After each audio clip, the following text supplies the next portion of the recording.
د ملکن تانا بایزای کی په ملکن پوهنتون سړک باندې 13 ورځ د لیویز پړاو سره په خوا کې د سپاهی په محل د ټریکټر بلیډ په ضد کې د سوی کور وران شو چې پکې د سویکو بچي د خاورو لاندې شول چې ورستو په دغه ځای سویکو پنجي خخولې او سونګې د لیبا په ډیوټي ماموره د ملکن لیویز اهلکار او نامتو قلمکار ضمیر خان ضمیر د سویکو خفغان برداشت نکړو او په ډیر هنر او کمال سره په خاورو کې لټون شروع کړو چې د ډیر مهنت نه ورستو یې د سوی به درکه اته بچي د خاورونه ژوندۍ راوویستل چې ورستو سوی خپل بچي وار په وار محفوظ مقام ته منتقل کړل د لیویز ځوانان وایي چې د درمن انسان او ایوان کومک کول زموږ مذهبي او اخلاقی فرض دی د غزي به کله خله لګولا کله سلکم انسان چې په څنګه خپل بچي پسې جاړي دغه سیو حالات پاغه کو بیا مونږ چې سونه ملګریو مرزاګان صویبان ناصر او زمونږ چې کم پوسټ کمانډر دی عبدالوهاب هغه را سره او مرزا صاحب را سره دا ټول نپری چې دلته سونه هم ولاړه د ټول ملګریو نو بیا ما غزه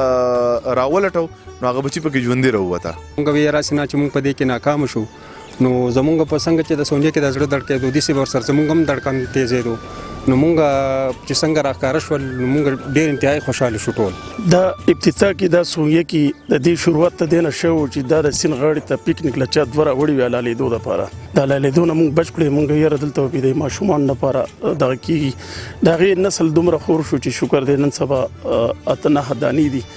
چرته څوک سیل سفال راشن دیته یو ګوري د ملکن لیویز ځوانانو تل د ملک او قام د لپاره قرباني ورکړي دي او دغه تسلسل تر دې دمه دوام لري د لیویز ظلمو لخوا د بیزبانه زناورو ژوند بچ کولو ګام د سیمې خلکو په خوټه کوستایلې دي او د شاوخوا سیمو خلک د تبرک په غرض د لیویز ځوانانو سره تصویرونه اخلي کوم چې په لیویز پورس د باور کولو زلنده مثال دی عمران دریاب خیبر نیوز تانا بایزای مالکن